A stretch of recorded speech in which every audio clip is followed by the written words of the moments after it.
U.S. President Donald Trump was up before dawn this morning firing off angry tweets about the Russia probe. He attacked special counsel Robert Mueller and his team and reacted to news reports that his own White House counsel, Don McGahn, was interviewed by that team for 30 hours. Meanwhile, the jury in the trial of Trump's former campaign manager began its third day of deliberations. The CBC's Thomas Daigle is in Washington. So, Thomas, what's Trump saying about McGahn today?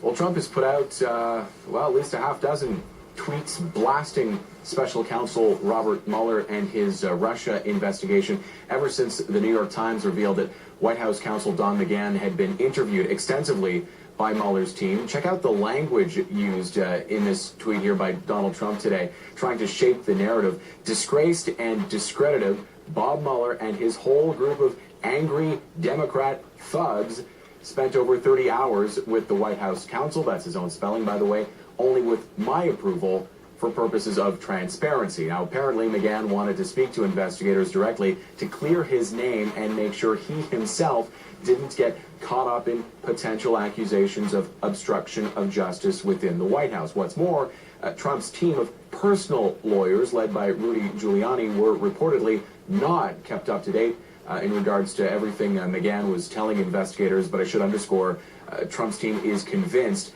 that McGahn did not say anything that would incriminate the president. Andrew. And now the jury in the Manafort trial went back to work this morning, so what's the latest there? Well, all we know for sure is all 12 jurors are still working behind closed doors, trying to come to a unanimous verdict on those 18 charges filed against Trump's one-time campaign chairman. On the first day of deliberations, you'll recall, they asked a series of questions, including trying to get clarification on the definition of reasonable doubt. Today, though, there have been no questions, no notes sent from the jury to the judge.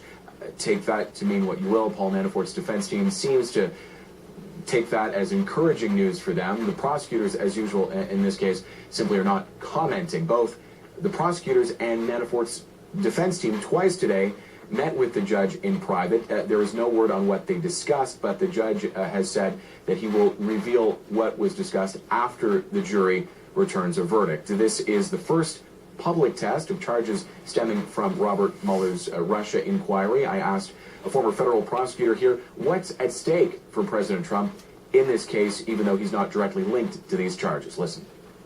I think for him, it's very much a symbol that if they were to win, then he has to figure out some other way to attack the investigation because he claims it's a hoax, etc. Were Mueller's team to lose the trial, I think that will make Trump feel very empowered. Now, he says Trump would use a not guilty verdict here as proof that there's nothing to support the claims from this Russia investigation. For now, though, Andrew, the jury's deliberations continue. All right, Thomas, thank you. That is the CBC's Thomas Daigle in Washington.